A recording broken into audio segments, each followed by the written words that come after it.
what's going on, y'all? AFO, Aaron, back again for Week 2 NFL predictions.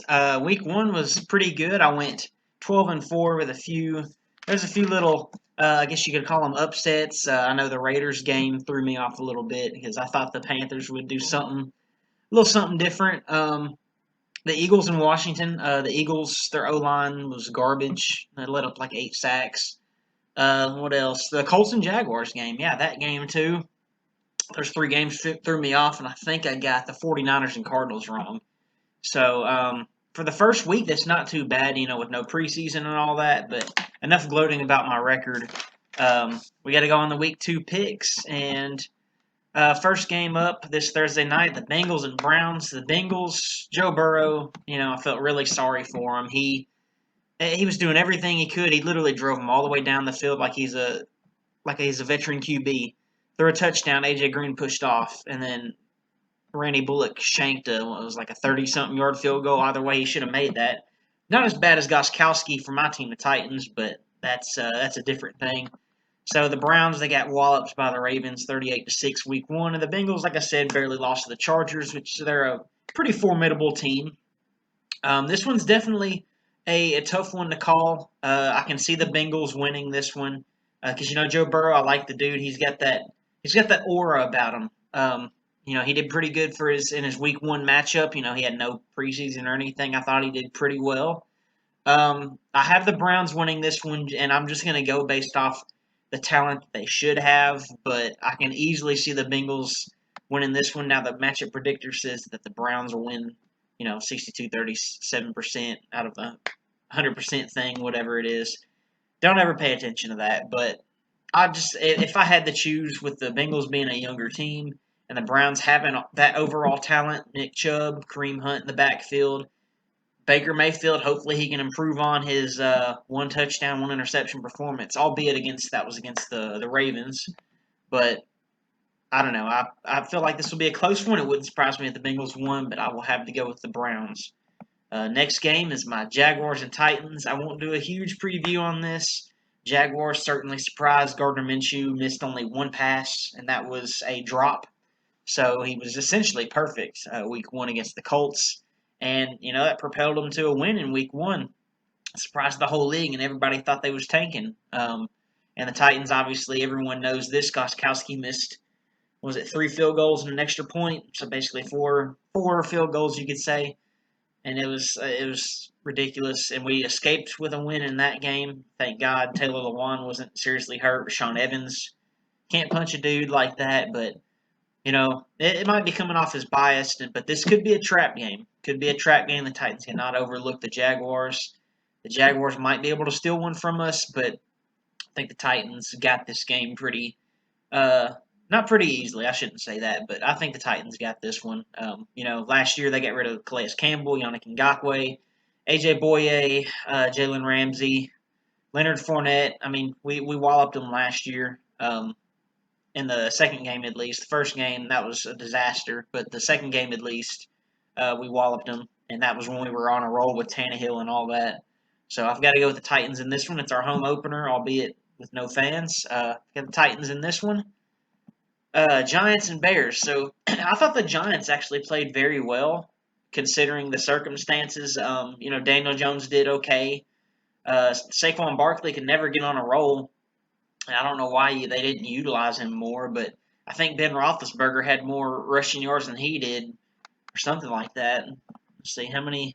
Yeah, Daniel Jones is their leading rusher. Yeah, that's crazy. I saw Ben Roethlisberger had more rushing yards than Saquon Barkley, but I thought the Giants actually didn't do too bad. I'd say, but it was against the Steelers. Steelers have one of the top defenses in the league, in my opinion, and they're going to be going up against another top defense or one of the top defenses in the Bears.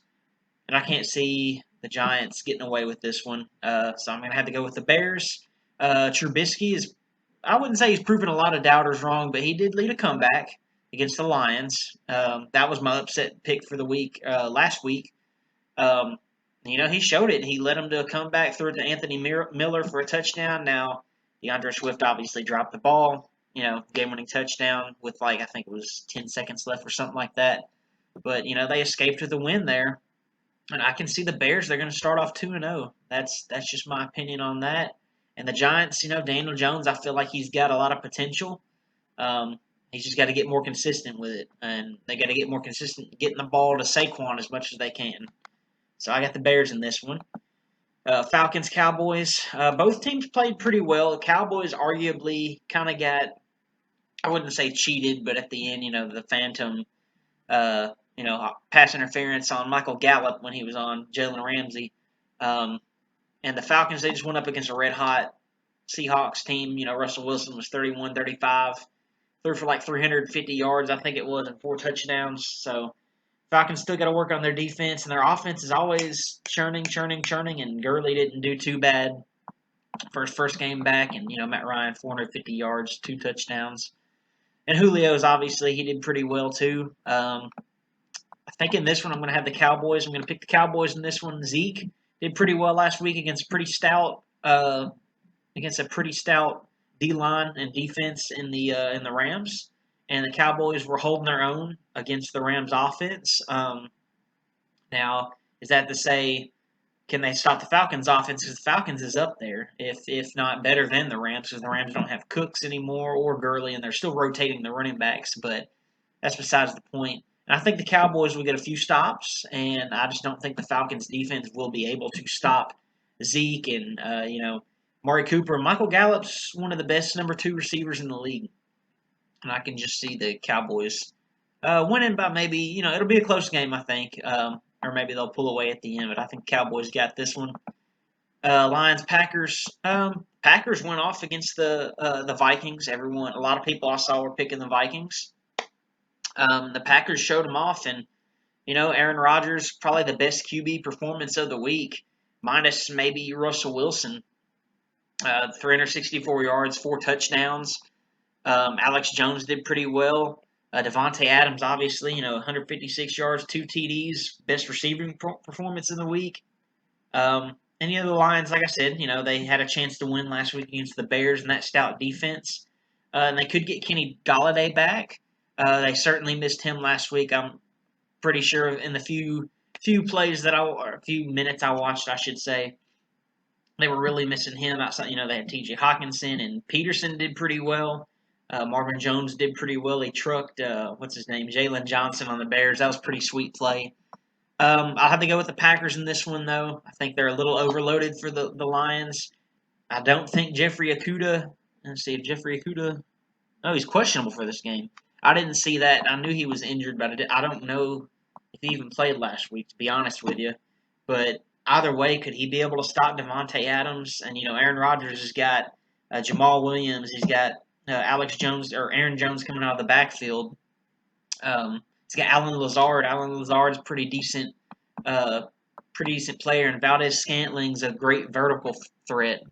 But I'm gonna have to go with the Packers. I just can't see the Lions stopping them, and I can see the Packers defense coming up with a few big stops. And I think it'll be another shootout for the Packers, and if not a blowout, I should say. I think they'll go over 30 points, and the Lions, I just think, can't keep up. Next game is the Vikings and Colts. Both teams got pretty good. They've both got pretty good teams. The Colts come off a shocking loss to the Jaguars, and the Vikings, they went up against a high-powered Packers team, and they couldn't keep up with them, and they scored a lot of points too. I think I can't remember the exact. What was the score last week? It was 43-34. So they put up a lot of points. Dalvin Cook, obviously, he didn't get a lot of yards, but he got those 2 touchdowns, and Thielen did pretty well. The Colts, how are they going to do without Marlon Mack? Their O-line, I don't know what happened to the Colts last week, and I can see this is going to be a pretty even matchup in my opinion. The Vikings defense, if they can ever get it consistent and clicking, they can be one of the top defenses in the league with Harrison Smith and the linebacking core, Kendricks, and who else is on? Man, my football knowledge for the Vikings is going away because I know they lost Everson Griffin. They did get Yannick Ngakoue. I remember that. So can Yannick Ngakoue, if he plays, is he gonna be able to wreak havoc on the Colts O-line? No, the Colts O-line is supposed to be the best in the league, and their defense is supposed to be really improved. but they may have cracked. The Jaguars may have cracked a code in facing against that defense. With Darius Leonard, Malik Hooker, and DeForest Buckner on the D line. Um, I don't know. It might be a little biased if you're watching this and Colts fans, but I got to go with the Vikings for this one. Can they stop Dalvin Cook? Can they stop Adam Thielen? I feel like Kyle Rudolph might be a big X factor. And then the Colts, can Phillip Rivers not throw, not choke in the fourth quarter again? Throw like two picks. And then T.Y. Hilton, he's going to be a big X factor on offense because the Vikings lost their top three corners from last year. Can T.Y. Hilton get open? And Paris Campbell and what's the guy's name? Michael Pittman from USC. Can they all get open? Can Naeem Hines be that little scat back like he was last week? And he did pretty well. Now he's going to have an expanded role, him and Jonathan Taylor, since Marlon Mack is on injured reserve with the torn Achilles. So I'm going to go with the Vikings in this one. The Bills and Dolphins. The Bills had a pretty good win last week. It was kind of out of reach, and the game was a little bit closer than what it seemed, 27-17. It was never that close. The Bills held on for that game. Fitzpatrick didn't do that good, 3 interceptions. Josh Allen did pretty well, considering he had 300 yards passing, and he ran for a touchdown, too. Excuse me. And, Stephon Diggs did pretty well, I'd say, in his debut. Man, I can't stop doing that. For the Bills, I think the Bills' offense or defense will be able to stop the Dolphins' offense, especially if they don't have Devontae Parker. Devontae Parker went down; he was questionable with a hamstring this week. Can they stop him and Preston Williams? Will they be enough? I don't think so. I think the Bills' defense is is one of the top defenses in the league, and I think their offense is going to take over. Josh Allen can make some boneheaded mistakes sometimes. I know he had a big fumble last week. I just can't see the Dolphins keeping up or scoring a lot of points. Just like the Jets, maybe they'll score some garbage time stuff when it was the first week though. Maybe teams weren't fully fully prepared in terms of their stamina. But I got the Bills winning this one. I think Josh Allen will do pretty decent again. I just can't see the Dolphins keeping up unless Fitzpatrick does his little Fitz magic and just goes off one week and the next week throws 5 picks. But I got the Bills in that one. 49ers, Jets. The Jets, they lost, Le'Veon Bell to IR. He's on IR right now for the next 3 games. The Jets, there's no way they're going to get past the 49ers defense. And, the 49ers lost last week to the Cardinals. Cardinals, one of the low-key teams in the league, or low-key underrated teams in the league. So I wouldn't take too much away from the 49ers there. Even though they don't have Richard Sherman, I think they can afford to not have him for this game at least, even though he's been put on IR as of today. It's pretty simple. I think the 49ers, if I were them, I would honestly rest Kittle because I think Kittle almost did something to his knee or his leg or something last week. I don't think they'll need Kittle. I think they can just run away against the Jets. They don't have Jamal Adams anymore. They don't have Leonard Williams. I mean, who do the Jets have on their defense? I think one of their big-time linebackers, I think it was not Reuben Foster. It was he played for the Ravens. I can't remember his name, but he may have opted out. I just can't see the Jets are not going to keep up with this. They're probably tanking. They're probably the real tank team since the Jaguars. They want to do good all of a sudden. So I got the 49ers winning that one. Rams and Eagles. All right. I think this one might be a little easy. This might be, I guess you could call it an upset if the Eagles won this. I want to say it's an easy Rams victory. I just cannot. The Eagles lost to the Redskins last week. They gave up 8 sacks. And, you're giving up 8 sacks to Jonathan Allen and Chase Young and Josh Sweat and Ryan Kerrigan. The Rams got Aaron Donald. Aaron Donald's easily the best tackle in the league. And, even if you double him, let's see. What was the score last? 20-17. Aaron Donald's going to wreak havoc on him. He's better. I mean, he's more further along in experience than Chase Young. And, Ryan Kerrigan's good, but he's never been as top level as Aaron Donald. And the Eagles, they stunk the bed in the second half. They were up 17-0. And they lost to the Redskins. Or, the Redskins. The Washington football team. I've been saying Redskins still. The Washington football team. The Rams, I think they'll get over the top on that defense. They can go up against Darius Slay. Cooper Kupp and Tyler Higbee. I think the big key is going to be the running game and Malcolm Brown and Cam Akers. Are they going to be able to run on the Eagles' defense? And who knows? I think they might be able to. I think Antonio Gibson did pretty well against the Eagles last week for the Washington football team. And if he can easily do it, I can see Cam Akers doing that as well as a former five-star athlete coming out of Florida State. He did pretty well coming off of there in Florida State's dumpster fire. So if he's around some good players, I see the Rams. They could run away with this one. The Eagles are somewhat in trouble if they cannot protect Wentz. And I love Wentz. I think Wentz is a great quarterback. And he just don't have the weapons with Ertz. Can him and Ertz get that connection going again? Who knows? Can Deshaun Jackson and Alshon Jeffrey come back strong? We could see, or even Dallas Goedert. They're going to need to implement them, but I see the Rams winning this one. Ooh, excuse me. Let me get a little drink real quick. All right, the Broncos and Steelers. Broncos played my Titans. They played a pretty decent game. Clock management at the end by Vic Fangio wasn't too well. And, they let us run the clock down, and then Koskowski surprisingly made it after missing 4. But that's besides the point. I think the Broncos, they might get Cortland Sutton back. They didn't have him. They obviously have lost Von Miller for the year. And, the Steelers had a pretty decent first game against the Giants. I think it was pretty handedly, but the Giants stayed in for a little bit. I think the Steelers' defense is arguably right now better than the Titans, and they've got a game under their belt against the Broncos. And will they be able to stop if KJ Hamler comes back and Cortland Sutton's coming back? Jerry Jeudy's going to be an X factor. If he gets rid of his drops, he had a few drops against the Titans. And the Broncos easily should have, they should have won that game. And I'm saying that as a Titans fan.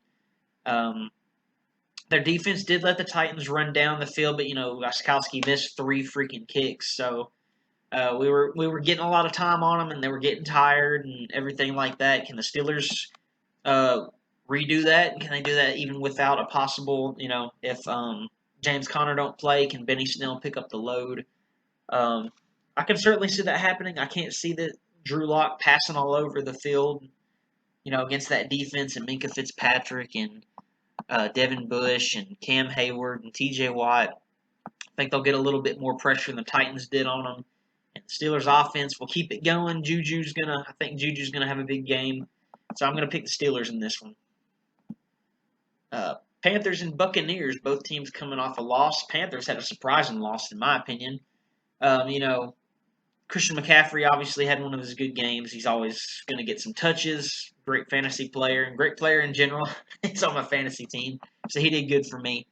But overall, the Panthers they surprisingly lost last week, and the Bucs lost to one of the best teams in the league.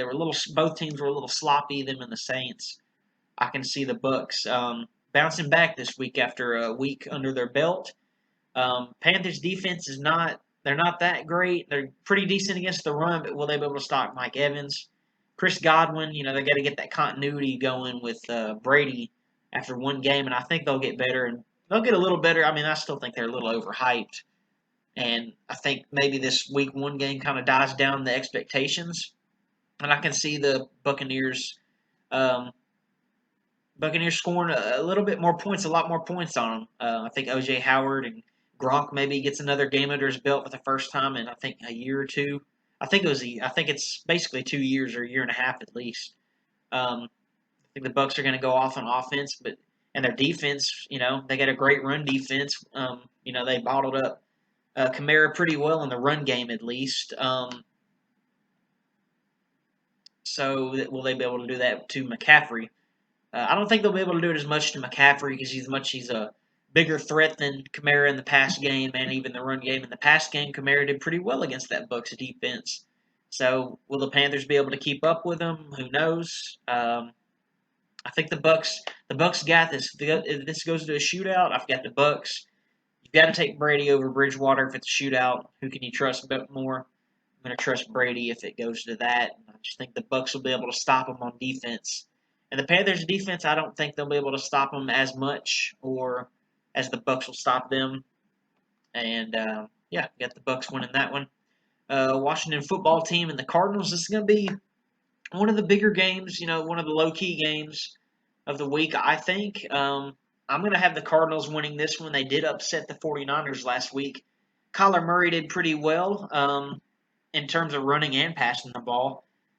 DeAndre Hopkins. DeAndre Hopkins went off for 151 yards, one of the better receiving performances in the league last week. Will the Washington football team be able to stop them and get pressure on Kyler Murray? Now, Kyler Murray can definitely move better than Carson Wentz, and they've also got Kenyon Drake. Kenyon Drake didn't really pop off as much as I wanted him to last week. But hey, Kyler Murray, he led the team in rushing, 91 yards and a touchdown. He had that long touchdown run that was pretty sweet, cutting all the way across the field like he's in Madden or something. But I think the Cardinals got this one. I think their defense is going to step up. And I can see them holding. I think Dwayne Haskins, if you put it down to it, if it's a close game, Kyler Murray or Dwayne Haskins, who's going to make the big mistake? I feel like Matt Haskins probably has a better chance of doing that. So I'm going to take Kyler. And it boils down to, do I take Kyler Murray or Dwayne Haskins for now? And I think Kyler Murray's got better target in terms of DeAndre Hopkins, and he's got better players around him to succeed in this game. So I have the Cardinals winning this one. Chiefs and Chargers both 1-0. Chargers, they escaped last week against the rookie Joe Burrow. Their team's not as I think Tyrod Taylor's obviously not as good as Phillip Rivers. Maybe he was a little rusty in his first game back, coming back from there's no training camp and whatnot. There's no Melvin Gordon. He had to get that connection back with Hunter Henry and Keenan Allen maybe. And the Chiefs, obviously one of the best teams in the league, dismantled the Texans last week, the first game of the season. So yeah, last week. I think the Chiefs probably got this one. As long as they stop Joey Bosa and Melvin Ingram, will they be able to get pressure on Pat Mahomes? But that Chiefs offense, with Clyde Edwards-Helaire, he's opened up a new dimension in that offense where they can run the ball and run the ball effectively now. And, it's going to be hard to stop for a lot of NFL teams and just any NFL team. It's going to be hard to stop him and Mahomes and Tyreek Hill and Travis Kelce and Sammy Watkins and Demarcus Robinson and, all them. So I just can't see the Chargers keeping up with that. The Chiefs' defense is low-key pretty underrated as well. You got Chris Jones and Frank Clark. I think they're going to come in and do pretty well. I think they're going to hold Austin Eckler a little bit. They're going to hold him down, and Keenan Allen, I think he won't really pop off as much as I think he will. So I just see the Chiefs running away with this one. The Chargers didn't look that great last week, and the Chiefs, they have that new dimension with Edwards-Helaire, and that's going to be hard to stop for any team. So I've got the Chiefs winning this one. Ravens, Texans. Texans didn't look that great last week. They started off pretty well, and then they just kind of simmered down towards the end. And, I feel bad for Deshaun Watson because he's one of the better QBs in the league, or young QBs in the league, and I feel bad for him, but he just doesn't have he has weapons around him, but, they lost DeAndre Hopkins. That defense ain't as good as it used to be, and, going up against the Ravens, that Ravens defense added Calais Campbell, and they've also added Patrick Queen, and they did pretty well in stopping the Browns' supposedly good offense. Or talented offense, but I can see Watson trying to keep the Texans in the game. And I know the Ravens blew them out last year. I can't remember the exact score, but it was a bad blowout. And I think the Ravens, if the Chiefs can run with Clyde Edwards-Helaire, the Ravens got Mark Ingram, obviously Lamar Jackson. J.K. Dobbins did pretty well last week, and he scored his first touchdown. Mark Andrews went off last week, and, the Texans couldn't really contain Travis Kelce that well last week. And, Mark Andrews is a pretty quick receiving threat as well. So I can see the Ravens running away with this one. But with Deshaun Watson, you never know. He can keep it close, but I don't think he can. Based off of last week, the Ravens are as good, if not, they're as good as the Chiefs, and I don't know, man. I just can't see the Texans keeping up with that. So I'm going to have to go with the Ravens in this one. Sunday night game, you got the Patriots and Seahawks. Patriots did pretty well, looked pretty well under Cam Newton in his first game. Um, Cam Newton, he did pretty good passing. He was more of a runner, though. He had 2 touchdowns running, 75 yards. He led that whole offense against the Dolphins, albeit. And the Patriots defense picked Fitzpatrick off 3 times. But they're going up against a whole another juggernaut in terms of Russell Wilson, and then DK Metcalf and Chris Carson, and oh man, I can't remember his name. The kick returner, Tyler Lockett. There we go. Couldn't remember his name, but that's a whole nother animal. That's a whole nother animal. And I think I have the Seahawks winning this one just to keep it clear. Seahawks winning this one. I think they'll get the few stops on Cam Newton that they need. Cam Newton, can his receiving threats get open? Will they be able to? Jamal Adams. Well, Jamal Adams might be a big time player in this game. He can force against the run. Can he pick off Cam Newton? Can he shadow some coverages in terms of forcing Cam Newton to throw in a bad spot? I just can't see the. It might be a close, low scoring game because that's the way the Seahawks play. They're more of a run first offense with obviously one of the better QBs in the NFL off the play action and the deep ball. So I can see them breaking open one that maybe puts the game, I guess not really out of reach, but puts the Seahawks ahead and maybe ahead for good. So I've got the Seahawks winning this one. Last game of the week, we got the Saints and Raiders. Now, the big news today was Michael Thomas may not play this game or for the next few weeks. And he didn't really do too much last week against the Buccaneers, and the Saints were fine. And the Raiders were a surprise win against the Panthers, in my opinion, because I thought the Panthers had that one. Josh Jacobs, that man ran for 3 touchdowns. Henry Ruggs did pretty well, albeit he did get hurt in the game. I don't know if he came back, but oh shoot, I lost my train of thought. But can Derek Carr keep up with Drew Brees? I don't know. And that Raiders defense, they couldn't contain Christian McCaffrey that well. And Kamara's right there, right underneath McCaffrey in terms of receiving backs. And I think they won't be able to. I don't think they'll be able to stop him. And I have the Saints winning this one. Even without Michael Thomas, Manuel Sanders did pretty well last week, caught a touchdown. Kamara did pretty well against the even more stout Bucks defense. And the Bucks defense I think they have a stouter, better defense than the Raiders do. So I think the Raiders, will they be able to keep up? Well, can you rely on Derek Carr to, if it's a possible shootout, can he stick with it? Can he stay with Drew Brees? And Drew Brees did pretty well last week, and I can't see the Raiders keeping up unless the Saints, if they can stop Josh Jacobs, force Derek Carr to prove he can throw against you. And I just don't think that'll happen. The Saints are a better team than the Panthers. They have better personnel, and I think they match up better against the Raiders than the Panthers did last week. So I've got the Saints winning this one, and that's the end of my picks, y'all. Thank y'all for watching. If you watched it all the way through, I went 12-4 last week. Let's hope I can do a little bit better this week. I didn't have too many upset picks. Just be tuned. So stay tuned for the Titans preview maybe. And we'll see what happens. But thank y'all for watching. God bless, and AFO is out.